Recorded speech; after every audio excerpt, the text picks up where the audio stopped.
The following story has been brought to you by StoriesToInspire.org. That there's a young man, he's driving home from Lakewood, from Manhattan, and there's the main street is closed. So he comes down a side street, and there's a garbage can in the middle of the street. So he's not suspecting anything. He gets out of his car, and he goes over to move the garbage can.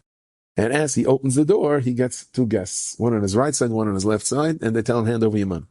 So he explains to them, this is a Yeshiva Shakar, and he's a Yeshiva person, and he has $4 on him. They didn't believe it. But they weren't the smartest bulbs in the block, and he was like davening, and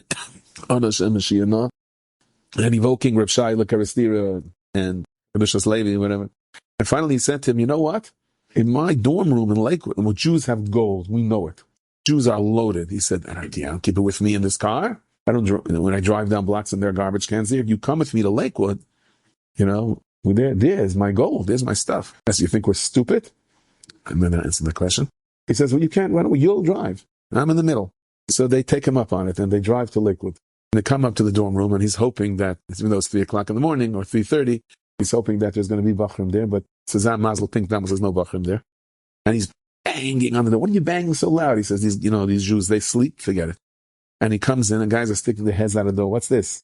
He goes, this is my friend, this is Esav ben Ritzeach, and this is Gazlan ben Gazlan. Now one guy stays to watch the car, I think he took up one. Gets to the Bachrim, like Chap the Matzev, and they Matzigi game. The guy downstairs is sitting waiting he's saying, what's taking so long? And also the police car shows up, and he says, license and registration, and he says, what do you want from me? It's not even my car, I just stole it, whatever. I said he wasn't the brightest bulb in the box. So the Shaila was, and then when things kind of quieted down, Shaila was, should he bench Goimel or not? They said, ask the Rosh Yeshiva. She was in, Shneur is in the Bismedish. So he came to the Rosh Yeshiva. Rosh Yeshiva smiled and said, ask Reb Nosson.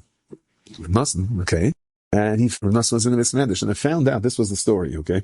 The Reb Nosson came into the Bismedish at 3 o'clock in the morning or 2 o'clock in the morning, and he said that he had a dream that there's a bacher in a very, very big sakana. There's a bacher in a very big sakana, and he needs our tefillos. And everyone started davening. When they finished, they started going home, and they said, one more capital. It turned out everything was synchronized exactly to when things were happening. He felt it. He felt it in his heart.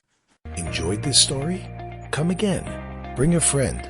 StoriesToInspire.org